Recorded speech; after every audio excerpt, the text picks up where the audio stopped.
అమెరికాలో ఘోర విమాన ప్రమాదం సంభవించింది. లూయిస్విల్లే నగరంలో టేకాఫ్ తీసుకుంటున్న సమయంలో ఓ కార్గో విమానం కుప్పకూలింది. ఈ దుర్ఘటనలో ముగ్గురు అక్కడికక్కడే మరణించగా మరో 11 మంది తీవ్రంగా గాయపడ్డారు. ఈ ప్రమాదాన్ని అమెరికా ఫెడరల్ ఏవియేషన్ అడ్మినిస్ట్రేషన్ అధికారికంగా ధృవీకరించింది.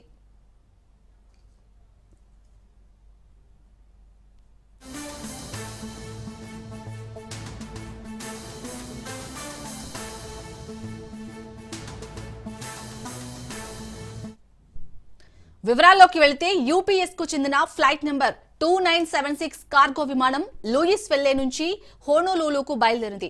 టేకాఫ్ అవుతుండగా ఈ ప్రమాదం చోటు చేసుకుంది. గాల్లోకి ఎగురుతున్న సమయంలో విమానంలో ఒక్కసారిగా మంటలు చెలరేగి అదుపు తప్పి కిందకు పడిపోయింది.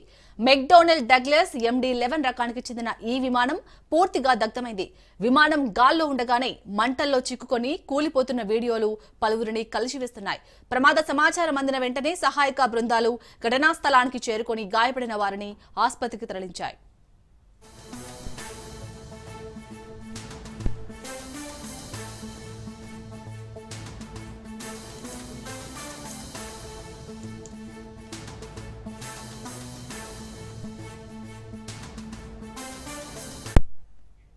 అమెరికాలో ఘోర విమాన ప్రమాదం సంభవించింది. లూయిస్విల్లే నగరంలో టేకాఫ్ తీసుకుంటున్న సమయంలో ఓ కార్గో విమానం కుప్పకూలింది. ఈ దుర్ఘటనలో ముగ్గురు అక్కడికక్కడే మరణించగా మరో 11 మందికి తీవ్రంగా గాయమైంది. ఈ ప్రమాదాన్ని అమెరికా ఫెడరల్ ఏవియేషన్ అడ్మినిస్ట్రేషన్ అధికారికంగా ధృవీకరించింది. వివరాల్లోకి వెళితే యూపీఎస్ కు చెందిన ఫ్లైట్ నెంబర్ 2976 కార్గో విమానం లూయిస్విల్లే నుంచి హోనోలూలుకు బయలుదేరింది. టేకాఫ్ అవుతుండగా ఈ ప్రమాదం చోటు చేసుకుంది. గాల్లోకి ఎగురుతున్న సమయంలో విమానంలో ఒక్కసారిగా మంటలు చెలరేగి అదుపు తప్పి కిందకు పడిపోయింది. మెక్డోనెల్ డగ్లస్ MD-11 రకానికి చెందిన ఈ విమానం పూర్తిగా దగ్ధమైంది. విమానం గాల్లో ఉండగానే మంటల్లో చిక్కుకొని కూలిపోతున్న వీడియోలు పలువురిని కలిచివేస్తున్నాయి.